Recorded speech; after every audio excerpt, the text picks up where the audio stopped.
to the Mighty Normal podcast. We have online Kenny Kane. And Kenny, welcome. Teresa, thank you for having me. We are like a world away. He's in LA and I am in San Diego. Two horrible places to visit, by the way. Like, so hard. It's like the opposite ends of the world, though. Like going to LA is like such a different world. It is. And it's funny, like we naturally as Southern Californians find it so easy to complain about things. Like yesterday, I got so much sunshine in my eyes. Right. Crazy. Yeah. Like, man, it's so cold out. Like I had to put a sweatshirt on and like it's a whopping 70 degrees. The one that's really been getting me recently is, I went in this pool and it was chlorinated. Like that's hard living. You know what I mean? Like, yeah. Oh no, like, you know. I had to wear slacks the other day instead of like tights. Yeah. Good job of annoying the rest of the world. We're really pissing people off. I'll take traffic. So I'm very honored to have you on, Kenny. I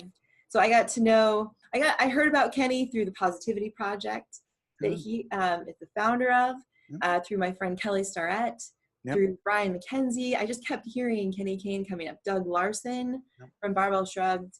And I met him recently at the Art of Breath workshop with Brian McKenzie and Rob Wilson, and got to be in his gym, Oak Park, up in Santa Monica. And that was really rad.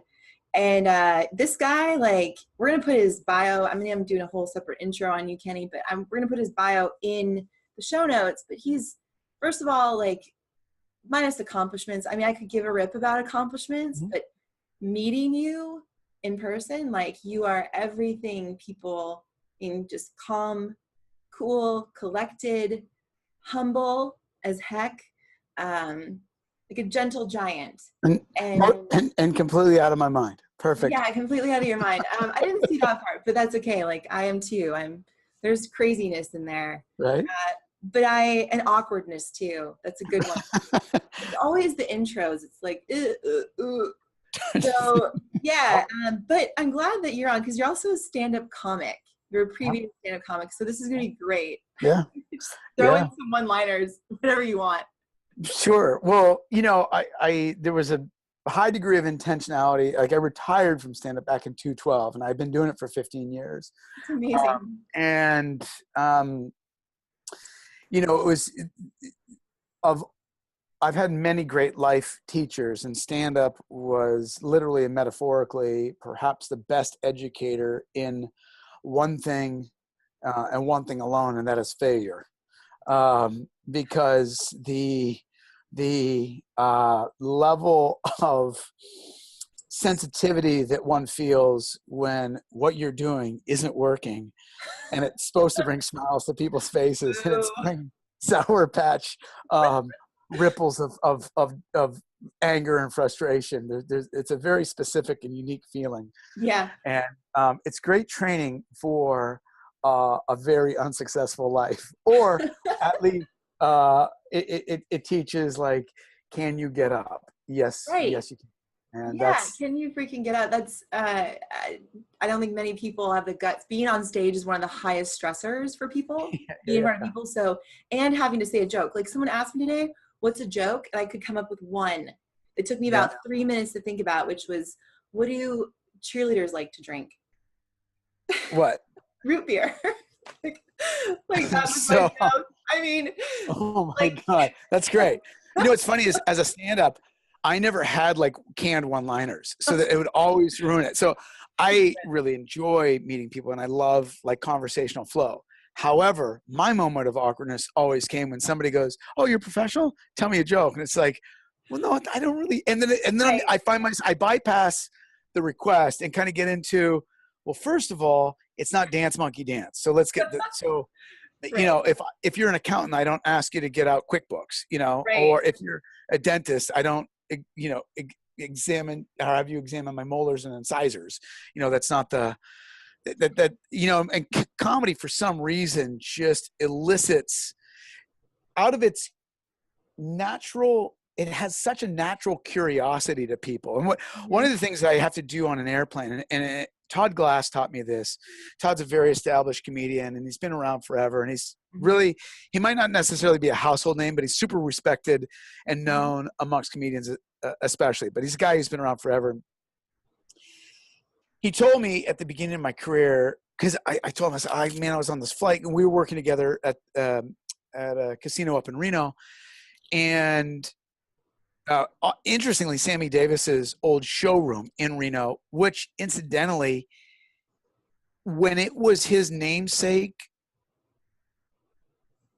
stage, he, as a black man in Nevada, wasn't allowed to go through the front door of the building.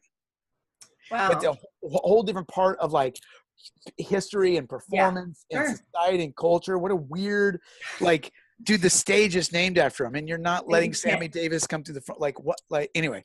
So, but you know, we got talking and I was like, oh man, I got stuck on the flight. And fortunately the flight from LA to Reno is like only an hour, but I'd done this routinely on planes just because I tend to like people and I tend to not shy away from conversations. People go, what do you do? And I go, oh, I'm a stand-up comedian.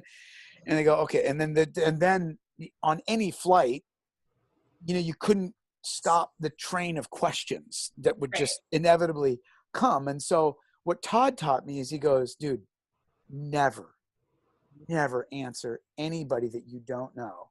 What is your job? And you don't say stand-up comedian. When they ask you what you do, you say, I'm an accountant. Yeah. You're a boring accountant. Just like nobody has a question for accounting. The extent, like the most extensive that conversation can be is like, tax season's probably busy. Yeah. Right. Yep. And then you would agree and go, yep, busy time. Well, and I can say as an introvert, I do not like having long conversations on an airplane.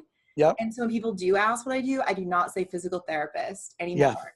Yeah. Because it's usually, my shoulder has been bothering me or my hip. Right.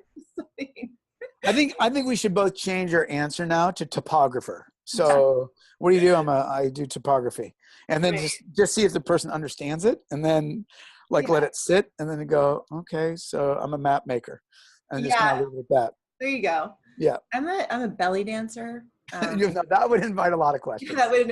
Let's see. Topographer is good. Topographer is good. I mean, just out of our own. I like it. Well, speaking of, so not only are you a stand-up comedian, retired now, but you are a hip hop dancer. Yep. And I want to know, as a little icebreaker, what is your favorite hip hop song to dance to? Oh, come on. I mean, do you have one?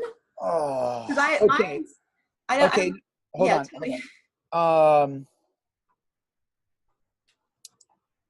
I gotta say, I think perhaps my most favorite, and it's because of a routine that we did, was Beastie Boys Intergalactic. And it's because of the routine that we did for that song. This is going way. So I'm going to go back to some of my favorite routines, not necessarily favorite songs. That's fine. So you understand that the question that you just asked invites an answer that's basically like this. So freestyling is different than a choreographed routine. Right. So there's some songs that have such strong associations with the performance of it, versus when the song comes on, it's just like, oh, you know. So let's go through like a little bit of history. I think, you know, I started dancing in the late 80s. I'm going to turn 48 in December. So when I started learning to dance, there wasn't many white boys dancing, and it was kind of a racial thing back then because literally white guys just didn't do it. Yeah. But like all white guys in the late 80s, we all fell in love with hip hop and rap. And there was a show called Yo MTV Raps on TV, hosted by Fab Five Freddy, who's like one of the originators of the hip hop culture.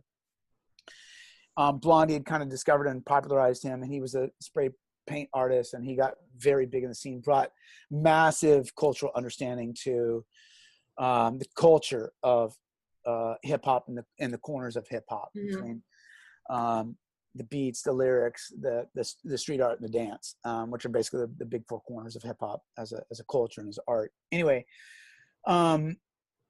so I would watch Hammer and Big Daddy Kane. Like every day I'd watch Big Daddy Kane. Big Daddy Kane had the Scoob and Scrap were his dancers. And they had like this cool kind of East Coast style, which was a little bit more like, is like less athletic and really smooth. Like, so the movements were kind of like slide, your feet would kind of slide, and it was kind of like smooth. It was just a smoother style. And then concurrently, Hammer came out with like sort of a power style of dance, super athletic, but mostly coming out of Oakland, and it was just like powerful stuff. And I really resonated with like that the Oakland style, because geographically I grew up in the Bay Area, and so was from that area, you know. And I was like, oh, I know, you know, I'd see the videos and I know the areas that they were shooting. So there was that. But regardless, I just like get all the dances down. Right? So the moves called like the Roger Rabbit and the Running Man and the RoboCop, all these are what I would practice. And me and my friend Lee Cummings and Jabbar Tucker, Lee and Jabby, we'd always do routines together. And and we noticed, man, when we do so not only could we dance, but then when we did routines together, all the girls gathered around.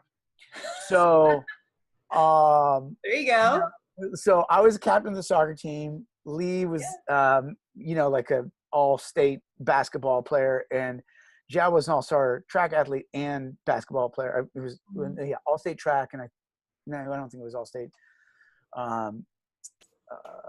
basketball. But anyway, we do girls would come around. It's like, oh man, this is right. And so we're not only athletes, but we're dancer athletes, and it's like this is life is good. I like that. Thank you for teaching that. Yeah, and it's just freaking idea. Yeah, and so now this is like, and it wasn't for female attention. Like I sincerely just, I would come home, and if I wasn't training at the dojo, or I didn't have soccer practice or wrestling practice or whatever, I was studying the videos and just playing the tape back and learning the dance moves and just teaching myself how to dance on VHS tapes from a TV show that was on at that time for half an hour a day. And, you know, just watch these moves and like, dude, I'm getting this. And so, so then the culture, the dance, all that started to become more of a thing. And then within like 2 years at my mom's fitness club, I started teaching hip hop classes just because she's like, do you want to teach? And I was like randomly teaching hip hop dance. You know, at the time I was coaching soccer, you know, as a teenager, and teaching karate classes as a teenager too. So, you know, I'm 17, 18, 19 years old teaching these variety of movement forms. And so not knowing that I'm going to eventually have a career in coaching, but I'm just teaching and coaching movement of different kinds. And it's just sort of like movement is movement, sport is sport. And, you know, interest is, you know, learning new things is always compelling to humans. So anyway, I'm so off the answer to your question. So God dang. So I would just, well, it's okay. Just you give us a lesson in hip hop dancing. Yes. And my favorites were to dance to Motown Philly Boys to Men, a routine that Jab and I did in the summer of 1990.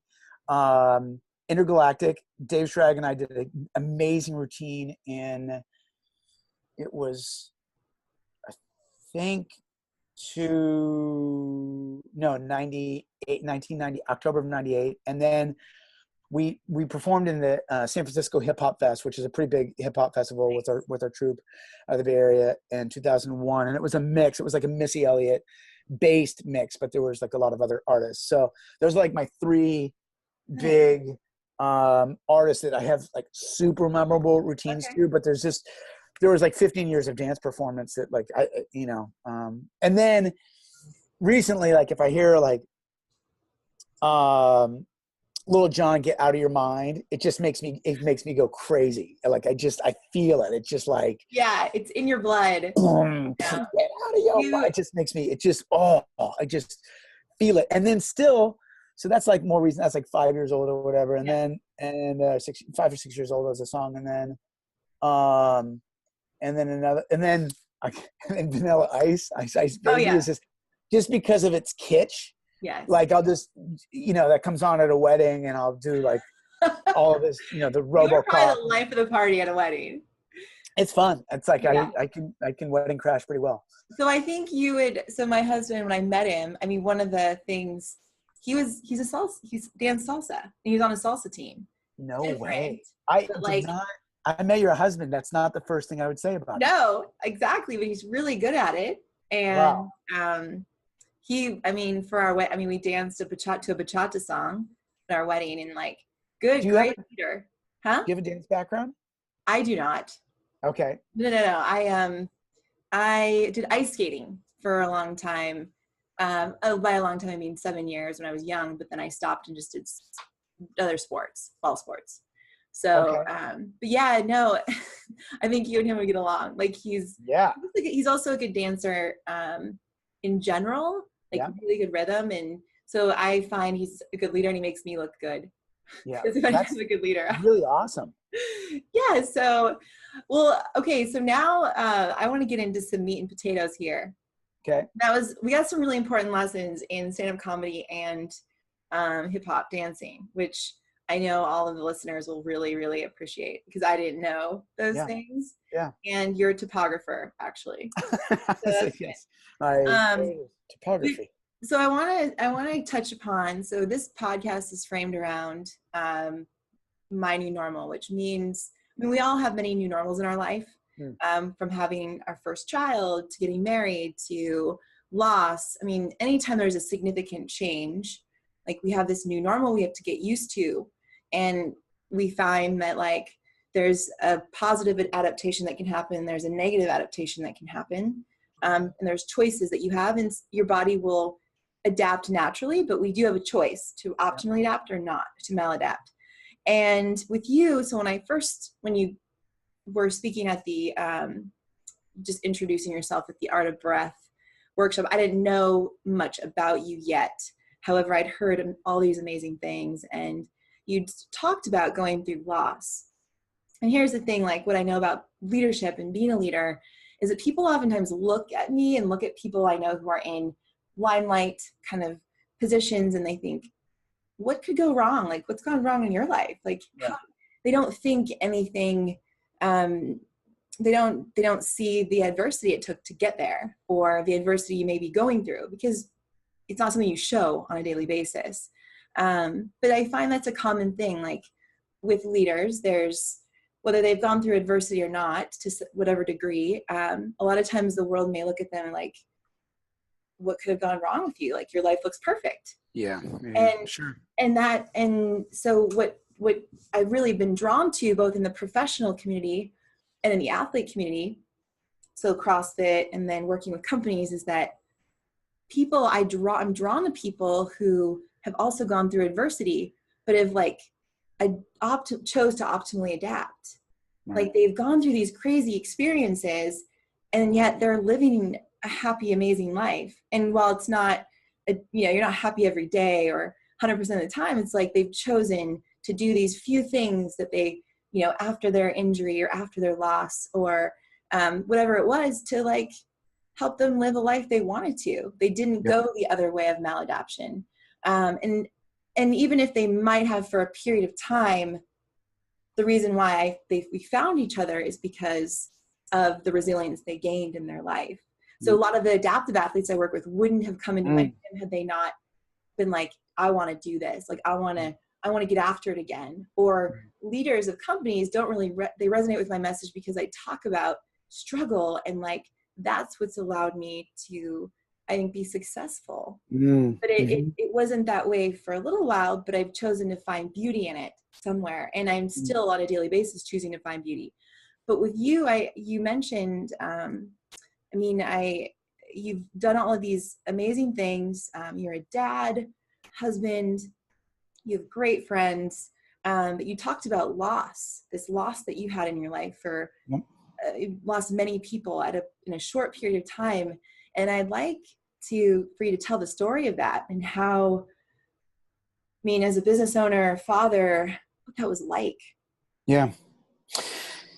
Yeah. So just for some context, in 2015, I bought the gym, formerly known as CrossFit Los Angeles. Incidentally, we're always going to be the home of CrossFit Los Angeles because there's just too much history, and much legacy that we've collectively contributed. All the people that have come through these doors and walls through the years. Some amazing people have come through here and gone on to do amazing things, and it's something that we're historically very proud of. But also, it's just been a feeding ground of some extraordinary stuff. So I've been very lucky to be part of that, and was one of the reasons why I bought the business, frankly. Now, in buying the business, there's that inherent risk of, okay, well, I'm going to put what amounts to whatever I had as life savings into something that is uncertain, into a business that I grew up in, and I'm very keen on the volatility of it. So that was my mom's business. That's what we did. We owned a fitness club. And so I have always had a foot in the door of fitness since, or movement or coaching or whatever you want to call it, since I was an infant. And there's a very deliberate reason why I chose teaching stand-up comedy as concurrent / alternate careers, because the fitness business is, it's a real love-hate thing if you really if you get into it. And so on the surface, it's like, oh great, that means you get to work out all the time. It's just sort of like, oh man, like the first layer of misunderstanding is so deep that I don't even have a shovel. I don't have a machine. It's like, okay, how far do we have to dig to get to that layer to actually start the conversation? And because of the altitudinal difference of understanding, like, how do we mitigate like the lack of understanding of like what that assumption is? Like it's comical at best.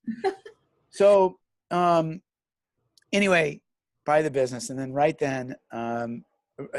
about that time, things start to get really, really gnarly. In the middle of 2015, my wife, who's Swedish born, is having a lot of complications with her U.S. citizenship. And we done everything completely by the book, on time, ahead of time, fully legal, fully kosher. And for whatever reason, with all the stuff going on recently, it's been much more complicated to be an immigrant in the States. And, the frustrating part about that is that, like, I look at somebody like my wife and I kind of go, okay, well, they're penalizing somebody who is like, got the skill set of La Femme Nikita. You got, a world-class athlete who speaks 5 languages and has law degrees from 2 different of the best universities in the world. She can contribute to her culture and society if you'd allow her to make money, and she'd gladly pay taxes. No. Okay. Is she the threat? We don't know, but we're going to time her out for a year. So while she's pregnant, we got married and we didn't see that coming. So suddenly she's not capable of making money. So there's like an immediate double stressor, which is like, oh, financially, this is a big swing. And so I thought that part was stressful. Like, oh, okay, now we don't have my wife's income and we have an additional $70,000 to worry about this year with the birth, her not working, all the other sort of adjoined costs of what it costs to, put 2 people on, living expenses, basically. Right. Okay. On top of, I just spent any sort of security. It's like there's no security now. Now it's like,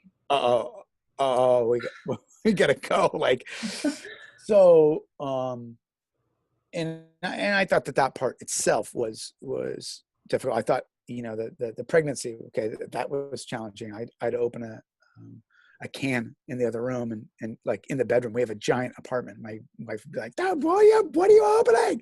I'm like, oh my God, like when will this crazy pregnancy end?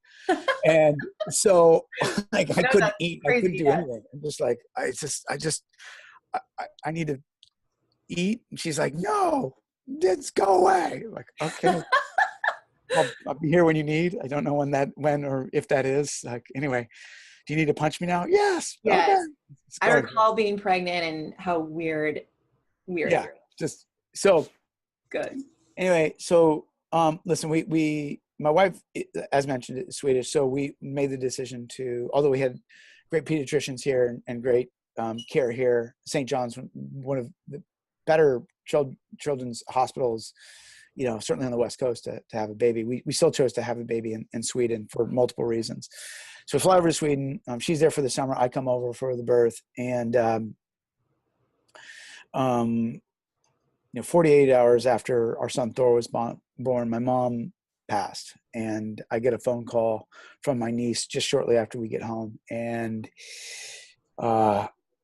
she's crying, and she's like, she's got me on Skype. I can see my sister's crying. She's like, she's barely capable of putting words together, but between the tears, she says, Grandma Marion died. And it was a reality that I certainly wasn't prepared for, never envisioned, mostly because of her vibrancy, health, and her veracity and vitality as a person. She was like, wow. As an 82-year-old, 83, she could outwork anybody, and and she just did what she loved. Man, was she like just ferocious that way? Just wouldn't. So then, my niece asked, like, do you want to see her? And so then I'm in this weird spot where I'm on our bed with our 48-hour-old son. And then on the screen, I'm looking at my mom lying dead on the floor of her bathroom, having hit her head after a stroke, and her face, it looked like somebody hit her with a bat, which is not the last image anybody wants to see of their mom. And, you just,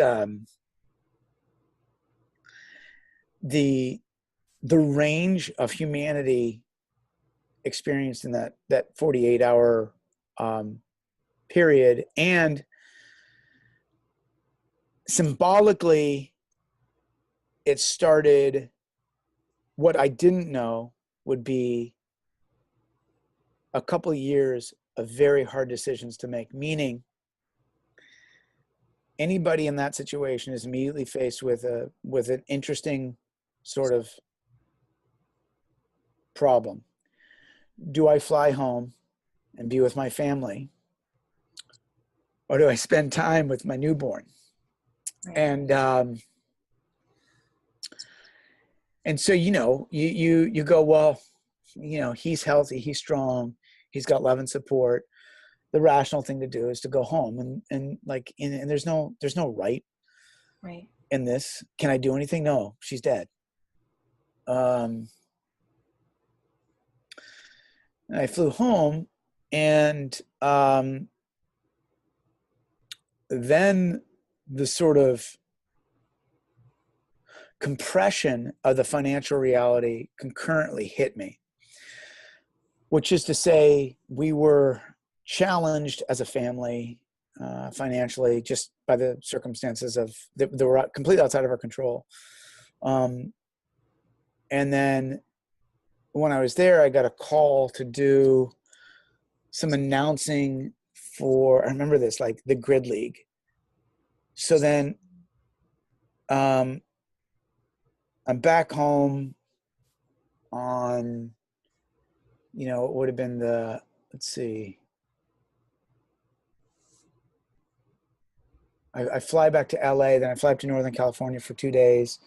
I fly back to LA, and then I go on the microphone to announce this grid competition, which is like, for people that don't know, it was a short-lived, competitive exercise team thing. And, they'd bring announcers from NBC and then ask people like myself who were, professional understanders of exercise to call the thing. And so, and I got the call, like, can you do this thing? Here's the pay. And I was like, I realized I need this gig right now. The family needs this gig because we're really on a threshold financially. And so then, and little did I know, so much more was in store. So like in 1 week, I'm making all these weird decisions, like leave the family in Sweden, come back and be with my family, but be with my family so long as it takes to, if I don't take this gig, I'm not, because I took time off, wife wasn't like, like we're running out, like there's no money. Right. So I got to go chase a dollar. And now look, is it something that I love to do? I've been very blessed. Everything that I do, I love, and I've done well for myself considering, you know, the things that I get to do.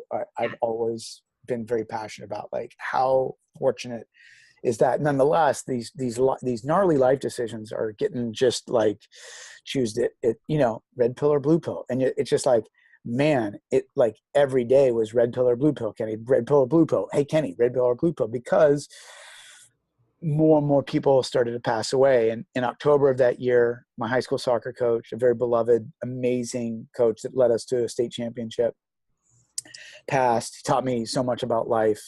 We set a state record for consecutive shutout wins, and 10 of our 11 starters went on to play college ball, which I don't know if there's ever been a soccer team, high school soccer team assembled that had that number of starters go on to actually play collegiate ball. I mean, that's like incredible. It really is incredible. So anyway, point is, like, an extraordinary coach. Mm-hmm.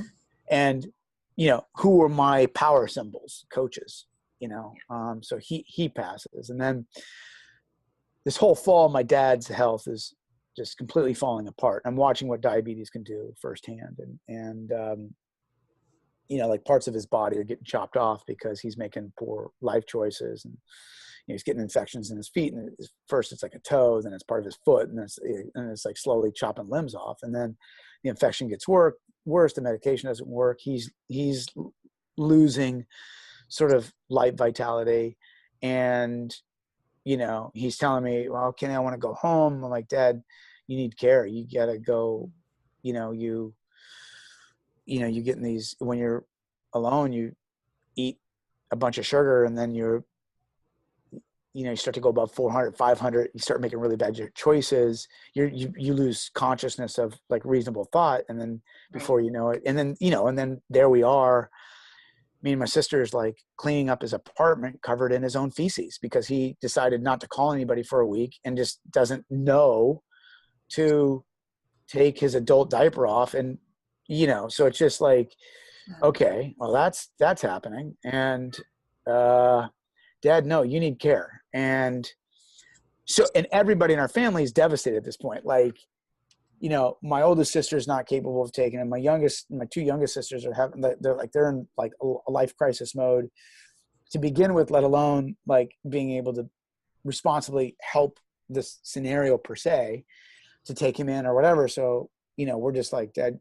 So once we made that decision, like, it was imminent that he was going to die. So we basically knew. And I remember that there's two very poignant conversations that we had with him. One was, you know, and my sisters were like, hey, Kenny, we all decided that, you know, you get to tell Dad that he's not coming home. And so I'm like, awesome. Thanks. And so I'm like, you know, told him, Pops, you know, and he was just like devastated by that. And that was really the nail in his literal coffin. I mean, that was like most adults appreciate that sort of last bit of independence physically that you've got. Yeah. And he didn't have that. And typically, and we saw this with my grandparents, who we took care of as they passed in the house adjacent to the one that I grew up in, and which taught me a lot a decade or a couple decades before. But yeah, man, he just very quickly decayed and passed in December. So now I thought, okay, that's a rough fall. And I didn't know, oh man, no. There's so much more. In that winter, lost one of my track coaches from college, Chris Moore from Barbell Shrug passed, and then a couple other friends from home had passed. And this kind of habit, it's not my habit, it's just, this, and it's nature. So it's just nature doing what nature does. This series of waves of death kept happening. And, you know, by the middle of 2017, by August of 2017, 13 people that I was very close with had passed. Obviously, both of my parents, 3 of my coaches, and then a bunch of my friends. You know, and the last 2 very dramatic, painful stories. One was my friend Talia, who is one of the dance instructors that I used to work with. She got cancer while pregnant, and decided to carry out the pregnancy, knowing that it would likely be her end. And she delivered the baby healthily, and then about a month later died because she wasn't going to take the chemo while pregnant. And this is, I mean, she opened up her home to me while I was struggling in the mid 2000s, basically like living out of my car. Yeah. And then her and her family opened up their home, and holy crap. And then Justine, who was shot by a policeman, so I live part-time in Minnesota where my daughter is, for the last like 7 years. And the house that I stay in, the lady that I live with, Justine, who is a meditation yoga instructor, called in a disturbance in basically the back alley of their pretty nice neighborhood. Mm-hmm. And she was shot by a Minneapolis cop. Completely innocent, with no reason to shoot her. The cop just got spooked. And that was an odd one because my daughter asked a very powerful question after that, like, Daddy, why did a policeman kill Justine? And it's just sort of like, you know, and my response was, of course, inadequate. There's no appropriate response to that. Like, what any parent can do is the best they can in that moment. And what I described to her is something that I know from the coaching that I get. I get a lot of coaching from Coach Divine, some of the Unbeatable Mind practices. Mm-hmm. Been a big part of their protocols and practices for 8-9 years now. And you know, any Navy SEAL will tell you the world is VUCA, and VUCA stands for volatile, uncertain, complex, and ambiguous. Mm-hmm. And I told her, I said, Cameron, there are going to be things in life that will not make any sense for as long as you live. Justine's death will not make any sense. The one thing that you can take from it is that she was a spark of joy and light. And if you knew this, God, it was just such a devastating, like, there's no karmic justice to this at all. And ironically, as I'm speaking, there's sirens going by. You're on Boulevard. Yeah. So, you know, the lessons there, obviously very, very powerful. To both of us, and it's just something that's beyond our comprehension. That's what I try to describe. Like, right. Sweetie, we're not going to put understanding on this. All that we can do is take that spark of love that we knew in Justine and just carry that with us, because that's what she represented. She did represent joy, and this whole situation represents something that is very much part of being a human. There are some things that just simply won't make sense. Yet, within that, like, if we try to wrap our reasoning or our logic around it, it's kind of futile and probably not appropriate. But what may be is just taking some of that spark and going, okay, she's not here, but I get to take her joy and light with me. And then, you know, so those are like those are 12 and 13 respectively. On the what has become a numbers chart, really. And then, well, Kenny, real quick, you actually, before you get into the next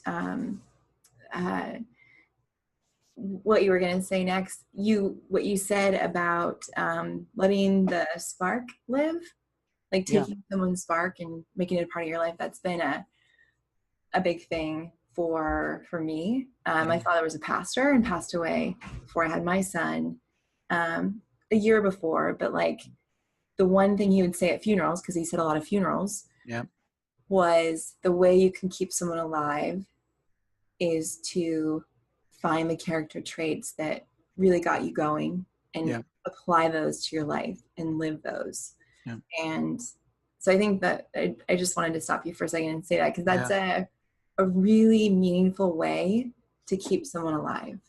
What a great lesson to you. Yes.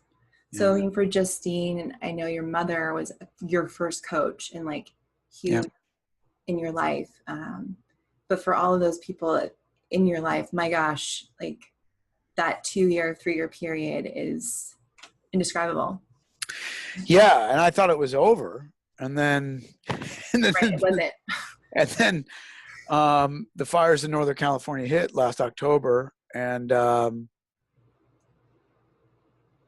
I watched on the news and friends post the neighborhoods that I grew up in burn, and then our family property burned to the ground. So the original Oak Park just burned.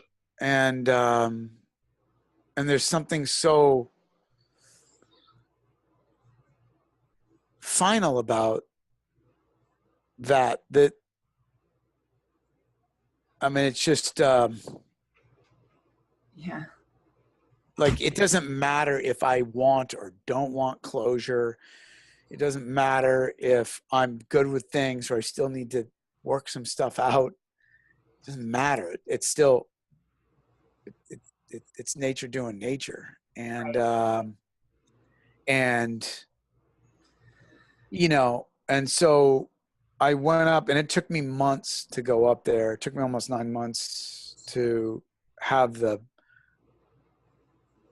psychic and physical energy. So I went up in May, and it was a terrible trip. Like I really had a hard time being in the neighborhood. I just didn't recognize the landscape, and just seeing what was once alive, literally with trees, just like, it was just the buildings, it was all gone. And we had to excavate it, because we wound up selling the property to the school district. But so it's just like a visual that, like, the and because that was the soil that I grew up on, it was just so it's very inexplicable, other than it's just so powerful. Like, that was there's this big open land, and I never had shoes on, and I climbed the trees and play, like, I did all the sports, I did all, you know, and it was just it was gone. It was gone. Just gone. And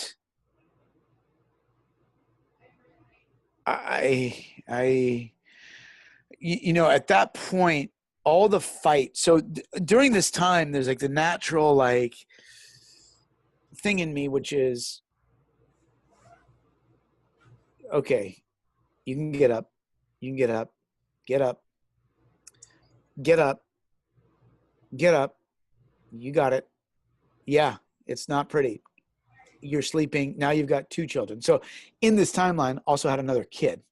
Right. And you're really not sleeping. so even if we had the kids sleep trained, and they were like, you know, 8 and sleeping through the night or whatever, I still wouldn't be sleeping through the night. Now, there's no way with two and unders that we're going to sleep through the night. So there's this, like, lack of rest to parallel the sort of the brutality of real life, if you'll call it that. And then having to make, again, this decision-making thing. It's just like, okay, what's your default mechanism to make good decisions under severe circumstances? And that gets really tested in this situation, because I would have to make decisions very much like the one that I initially described in this conversation, which is to say, okay, am I going to spend time with my wife and my babies, or am I going to be with the family of some dead people that I care about? Or am I going to provide money for a wife who's recovering from pregnancy and what eventually became 3 like what? Right. where on the decision-making tree do you prioritize balance? And so there's not, and efficacy. And so, you know, it was a perfect storm of like, okay, safety spent on the gym. Okay, now you got to work for a few years. No problem. Okay, emergency, emergency, emergency, emergency, child, emergency, emergency, emergency, emergency, child, emergency, emergency. You're not sleeping. Like, no, I need you to make the best decisions. And in the level of responsibility in my life continued to increase in what felt like my capacity to live into that responsibility felt inversely proportioned. Yep. Just out of like, you know. So yeah, it's a perfect storm. Yeah. And I was just beyond my capability. And it's the only time in my life where, and I said to others, like on my team of coaches and stuff, I'm like, I've told them repeatedly, like, guys, this is a serious, I'm beyond. And it's also weird because people have historically looked to me to be a person who can kind of sort this stuff out. And just with the fatigue and all that. Now, a couple things that helped this whole time were lifelong habits that I didn't let go of or didn't lose sight of.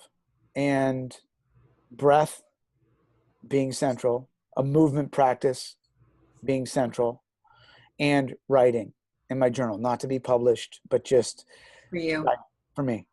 And there's still so much work that I need to do. Like, I'm just getting to a place. One of my coaches actually texted me while we've been on line, and we got a basically a call set up. We're going to work on some of the recovery, because during this time period, it was funny because he'd give me exercises, and then we'd have like these every month. We'd at least do one check-in per month. So if you're following the rhythm of this, basically every 7 to 8 weeks, I'm like, dude, I didn't complete my homework. And he's like, okay, what's your excuse? I'm like, another person died or whatever. You know what I mean? He's like, and that's kind of like there's never excuse not to get it done, but then there are like appropriate excuses. Right. And then the loved one's dying, or I've learned it's a great excuse. Like, dad had some pretty significant excuses. You know what I mean? And so it's this weird, like, not necessarily the most responsible student as far as getting the work done. And the realization is, like, through all this is, look, I was able to, and this is the thing that I'm really up for kind of sharing at this point, which is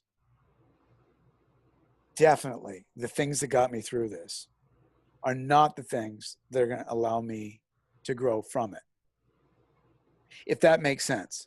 So the ability to go and work on the same week that my son was born on another continent, come back, be with my grieving family, then get on a microphone and be a focused professional,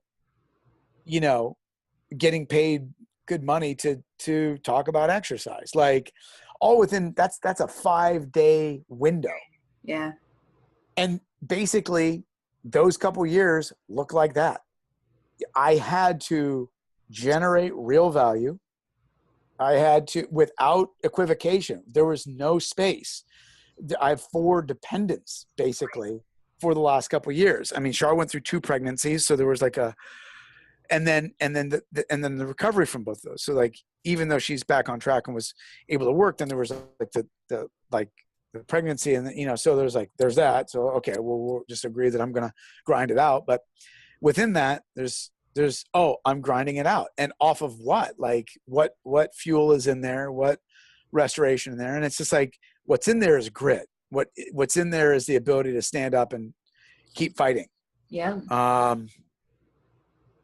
but the downside is that the recovery needs to be taken. You were telling, I lost you.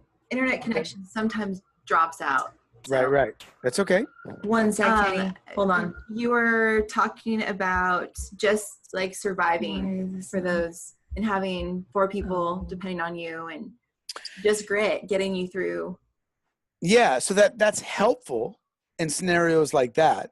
Right. But that's the opposite characteristics that are going to allow me to heal from this. Truth.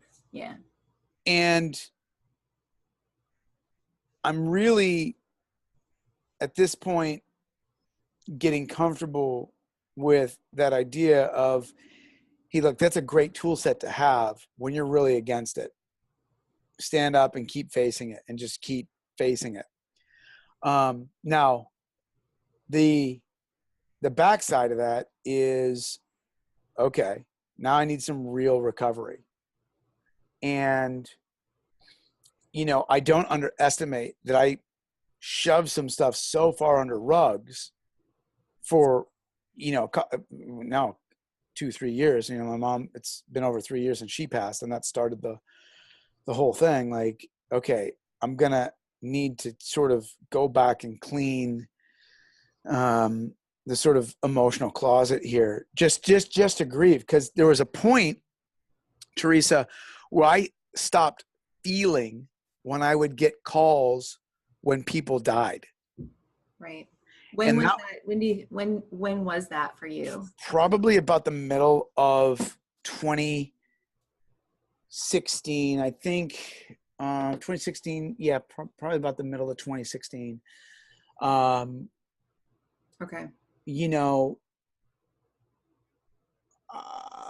I'd get calls, and so-and-so died, and I just started going, huh, okay. And then I realized as a human at that point, like when you stop feeling as a first response, like your brain, your psycho-emotive metrics, whatever they are, start to shift. And now I'm going to a different place emotionally because it's just a matter of, I got to keep going here. Well, you're in a chronic trauma. fight or flight. Yeah. You don't really think with your whole brain. It's just survival brain. It's a complete survival. And so, I learned a lot about being in that space, and basically upregulated all the time, because it was just sort of like, partially survival. But now, and I've worked with enough like dev team SEAL guys to kind of see the consequences of these things. Mm-hmm.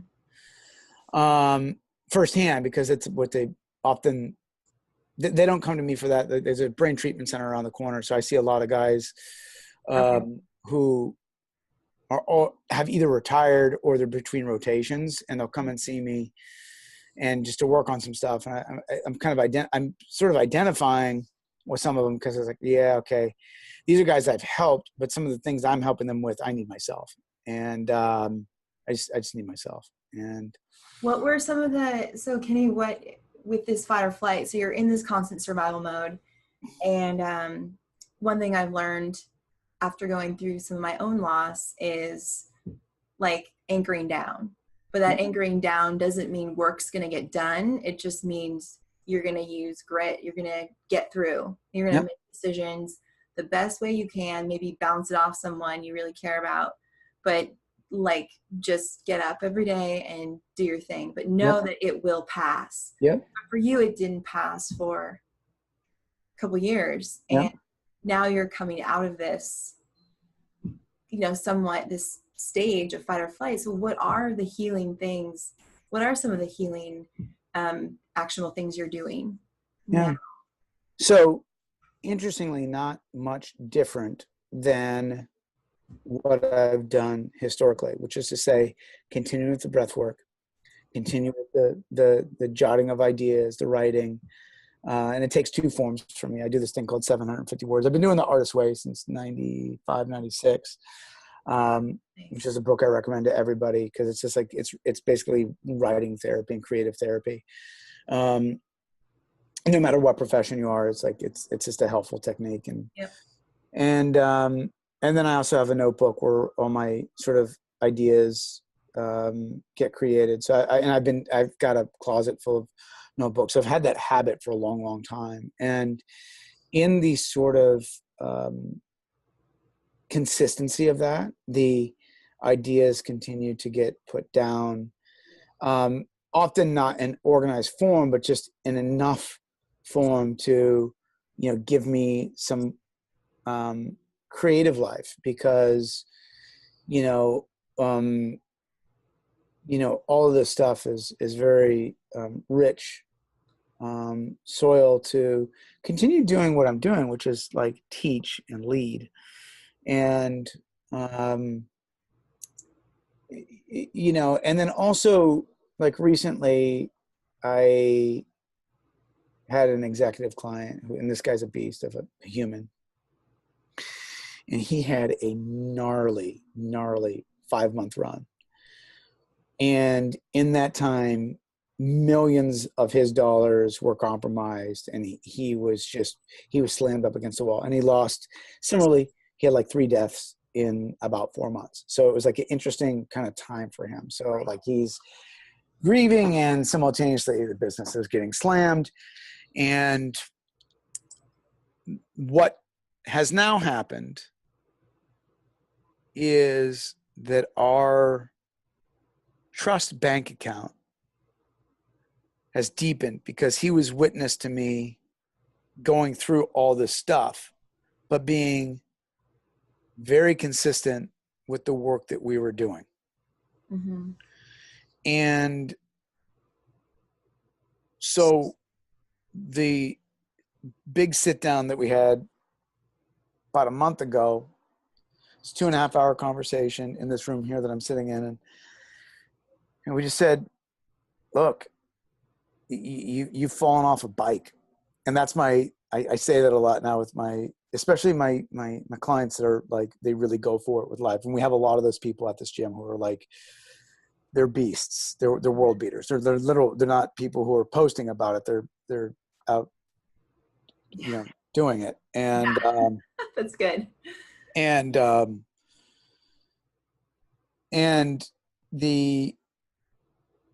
I said, look, man, like this, you get, and interestingly, you got to fall off a bike because there's some things that are just meant to be taught right now. And my job is to kind of hold the space for you. So it's interesting because the depth, I've always felt like very capable depth wise of holding space for others. Like that's a very strong coaching tenet mm-hmm. that we live by here. Like, how can you hold the space for others? Mm-hmm. But that presupposes other people want the space to be held, which can be a faulty assumption with some people. Some people don't want that. And so what's interesting as our business grows, like we're finding out who wants that and who doesn't. And so you can't, it's like wanting to love somebody. If they don't want to be loved, then it doesn't really matter. You know what I mean? Mm-hmm. So, anyway, one of the things that we're really learning is and I learned with him is, look, you got to fall off the bike because there's a lot of things that you need to learn in this process. And now looking at the areas, if we're to do like a life diagnostic, and if we are to give him a couple chips and go, place your chips in a spot that you want your chips to be, I would say that he's got his chips in the right spot based on what's important to him. Now, he used to say, I want this, that, and the other, but his chips were in the wrong pile. Right. So, yeah, dude, you got 10 chips. There is a limitation. And one of the things that I wanted to sort of address, and one of the big lessons for me is an idea that my good friend Yami Takanen, who is like one of the wisest coaches I've ever met, and we have like a ongoing coaching call where we just share with each other the ideas that we've been working on. We've been doing this for 5 years at least. And he got talking to me about this concept that Seth Godin in his alternate MBA program has, and it's a concept, and I don't know if it's actually Seth's concept, but it's equifinality. And this is to say, and this is one thing that I would offer, is like, look, things are going to happen. We all have an idea of what our 10 is. Now, if, and assuming that change will naturally occur, growth, there's a big distinction I like to make between change and growth. Change is an accident of time. Growth is something to be done intentionally and thoughtfully. Now, if you take the things in your life that equal 10, one time, 10 plus 0 will equal 10. But maybe 6 months later, the path to get to 10 should and may be 6 plus 4. The interesting thing is, as a human being, are you open to growing your capacity to getting to your 10 with more tools, with more ability, and with greater ability to add in different ways? And so the grit personality that got me through the last 3 years, it doesn't matter what equation we want to assign to it. It's just, we're speaking metaphorically here. Let's just call it 5 plus 5 guy. You know, a 5 plus 5 guy is the guy that will, you know, it's like, life is hard. You got to work through it. Okay. I was that guy. Like, yeah, life was, as it turns out, I am a witness. It's really not just hard, but violently gnarly. Yeah. Okay. And did I get up every day? Yes. Was I underslept every day? Yes. Did I create value every day without equivocation? Now I'm going to pay for that. And for me to think that I don't have to pay somebody for that is absurd. So I have to develop a new skill set now, having gone through that. So with consciousness, with awareness, with mindfulness, with people around me that can reinforce that, you know, it's more likely for that to happen. Yeah. And to think that that's only me, that I'm this independent thing that's going to get through that's ridiculous. There's like, I need to rewire some of the systemic relationships that I have with the environmental cues that are good and bad for me. Right. I need to rethink some of the relationships that are serving and not serving. And I have to create some alternate behaviors that look a little bit different than what has sort of got me through to this point. And what that is currently is truly a point of exploration. And again, the things that really help anchor all this are discipline practices, which are separate than new behaviors. And again, those basic ones are, am I writing? Am I breathing? And do I have a physical practice? And, you know, I think those three things have been a pretty common one for individuals I've interviewed too. Just maybe one for some, but all three, like the writing, putting it on paper, getting out of your head. So but the breath work and the physical activity is all a physical action. Yep. They're all physical actions that get you help you calm your physiology, and create a change on a cellular level. Yep. And what I really appreciated, all of it, Kenny, but like you went through a significant amount of change, and then, but now you're in a stage where growing has to happen. Like you need to develop new skills to help you grieve, and grieving happens in crazy ways. Yeah. Pop up at the most random times, random places. But to take that mindset, like that's true, like optimal adapting is like to have that mindset of, all right, I weathered this storm now. I mean, it's still there. There's still a little bits of that storm that will come up, but now I need to heal and I need help with that. And that is that's powerful. Yeah. And not a weakness. And, I can only imagine the people that are coming through your facility, Oak Park and CrossFit LA, like the people that are seeing this in action and seeing you go through this and then impacting their lives and knowing, they now know that they're not alone when they go through their struggles.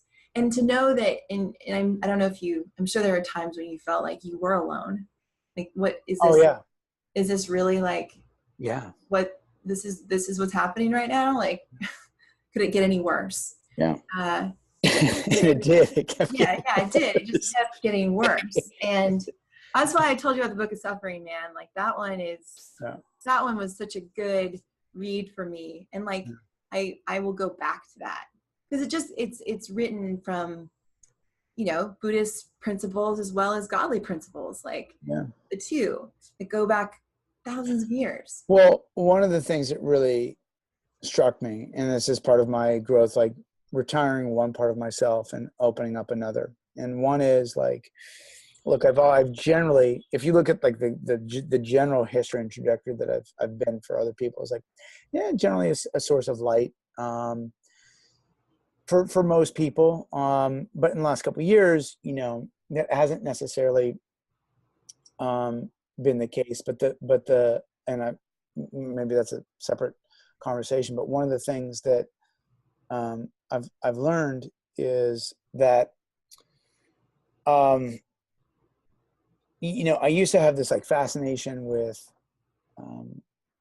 the notion of happiness, and like Aristotle talked about that, Plato talked about that. Mm-hmm. So it's been a conversation that's been ongoing. And then, of course, the religious traditions kind of talk about this in a different way, like the meaning of happiness and all this. And then I started thinking about like what really got me through this all was purpose. And that's something a lot different than happiness, because happiness was literally nowhere to be found. I mean, there was happiness in that I had healthy children, and that brought me some joy. But honestly, it was hard for me to be as present as I would like to have been. And that's something that is like saddens me deeply, is that like, man, I wasn't as present as I could have been to my own children's beauty. And at the same time, I was choosing the purpose of getting us by. And that's something that, again, these are gnarly choices. Like I could have gone flowery and go, I'm just going to unplug and we're going to enjoy the moment. It's like, with what? Yeah. With what, like, let's say we move back to Sweden and the government still okay, then in a month, what money will we have to make a move? Like, it's not happening. Right. So like, right. That's a very raw and real thing though. It's totally. And here's the thing, is it like, and I don't want to say F happiness, but it's just like, dude, that will come and go. But purpose, man, one thing I learned is, well, that's going to be hard to shake, because I got through hell and kept standing up. Like if I look back at that and go, if I'm tested again, as long as I'm clear on my purpose, I'm like, I will get through. Yes. And that's one lesson. The other lesson is like, I need to evolve myself, because if something, and I need to prepare myself, because I thought I was prepared for hard stuff. And like, I wasn't prepared for that. No, and always, I mean, that's everyone goes through trials and tribulations and loss at some point. Like we're all going to die. We're all going to have people that die in our life, but that is a extra added, just one after the other. And that's not everyone can empathize with that. Right. And there are things that there are people in your life who probably have gone through stuff that you're like, guys I've worked with their legs have been blown up. Yeah. And they have a traumatic brain injury. Yeah. They're living in a wheelchair. Like those are extreme changes where their whole life movement mindset has had to change. Yeah. Like you back to back 2 years of chronic loss, stress, having to buckle down every day and find your purpose, remember your purpose and go after it to provide for your family. Like those things, that's changed you. Yeah. And you've chosen to change. You've chosen to take the steps to change optimally. Yeah. So with that, being respectful of your time, Kenny, because you are a sought after man and you've got a family. I know that, just this was recent. This stuff happened recently. Yeah. And you write, you do breath work, you're training, you run a gym, and you're also seeking help for other ways to grow and literally help you through this healing process, which is still happening. It will happen for years. Yeah. But what is your normal, there's actually, the funny thing is when I ask this, there's no normal days with people I interview. What would a normal day look like for you now? Like, what does your routine look like? Well, it's pretty straightforward in many ways. And interestingly, what I'm looking at is how do I shift what the day looks like? Because that I'm in a behavioral loop that looks like the gritty provider. Okay. Now, at some point, that needs to look a little bit different for a lot of people and a lot of reasons. So currently, what it looks like, and I've been actually this week playing with how it plays. I'll usually get up about 4:45, and I'll either breathe first or write. Now, this is not every day, but this is assuming that I'm starting at 6 a.m. with a client, which is very common. So if it is, I'm up at 4:30, 4:45 to do a little bit of breath work, about 15 minutes. Then I'll go to Starbucks, although I'm not particularly fond of their coffee compared to the other places that I go. Glad you said that. But it'll suffice, and it's I'm not tagging open. them in these show notes. Don't worry. It's close by, and it works. Like I'll go and write, or I'll come to the gym and write. But usually I don't come to the gym in the event that somebody comes in and asks me a question, which will take me out of it. And then I have a little planner. You know, I will go in cycles of using Best Self Journal, and to kind of like organize the day, like some key things I need to get done. And then on any given day, like I can be coaching, you know, as many as 8 hours a day. And then there are some where I'm just doing one, and then I have meetings and stuff. With the podcasts and things that I do, we're actually going to start recording another season of Body of Knowledge, which I recommend to all of your listeners. Yes.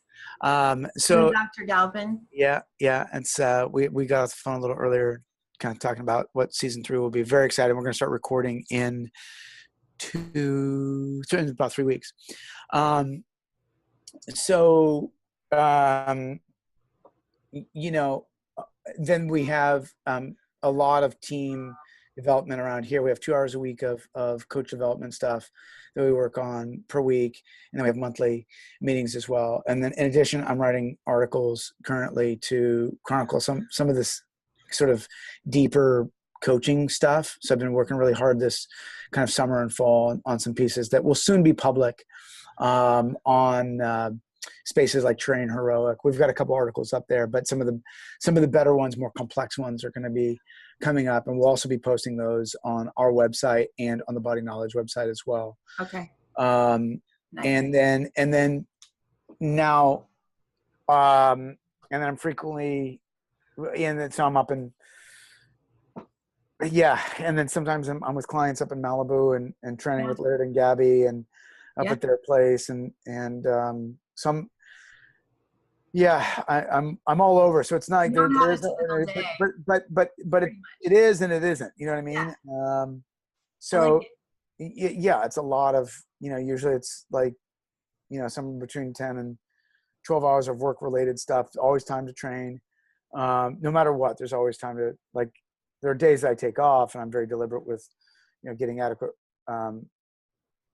non-training days, but like I make sure that I'm taking my classes and making sure that because my biggest career goal is to be a student of the coaches here at the gym. There you go. That's awesome. Yeah, because I see a world where it's just sort of like all this like hyper.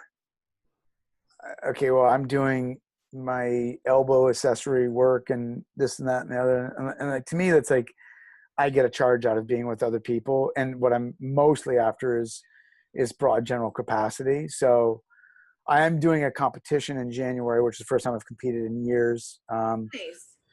But outside of that, like, it's just, you know, general capacity that I'm interested in. I continue to make fitness improvements, you know, which I move for mental health. Yeah. That's why I move right now. I actually am not training for anything. I used to do a lot of Spartan races and did one CrossFit competition, but I enjoy the Spartan a lot. Yeah. Like Joe DeSena and but I've trained with Hunter McIntyre. Hunter. Him and I would trade, so I would treat him and he would train. He Oh, was that's great. gnarly training schedule. Like, oh, I was like, dude, I am trying to get pregnant, and also this was a couple years ago, and like 2 hours a day of training, like that's that. It was pretty early, but I love that guy. And Hunter's out of his mind. He's like, oh, what's Is. a good idea? I mean, the other day, not too long ago, he was He's like, my favorite person to follow. Yeah. Oh, he's completely out of his mind. He's like, hey, so it was him, me, Tommy Hackenbrook, and Dusty Highland from Dogtown. We were kind of we supported Tommy in this thing. And anyway, so Hunter's like, he heard me talking to Dusty about some high concept thing, and Hunter's like, so tell me, what do you think about post potentiation activation? And I'm like, okay, Hunter, let's just take let's get it right, and then let's take a couple steps back. And you know what? Don't worry about it. Like, because I know I'm going to answer this question. You're going to give it some thought, and you're not going to do anything about it. You're just going to train like a wild man. And I'm not going to like bother with some sort of categorized opinion. You're just going to do what you're going to do. So go get it. He's hilarious. You look at his comments when he posts something, you know, most of it's off the wall and hilarious. And it's just Hunter. Yeah. But like the comments he makes to people who kind of badmouth him. Yeah. Because he gets a ton of comments. It's just like, you're an animal. Go back to your animal farm, or like, right. like, eat shit. Okay. Totally. Hunter. Kenny, thank you so much for your time. We'll put where people can find you in the show notes. Yep. And appreciate your wisdom here. I appreciate your time. Thank you very much, Teresa. Yes. Really appreciate it. Yeah. I know all the listeners will greatly appreciate this message, because everyone will go through a loss. Yeah. And some more than others. And to know how to get through it, the anchoring down phase, the grit phase, the healing phase, like those people need to know they're not alone. Yep. For sure.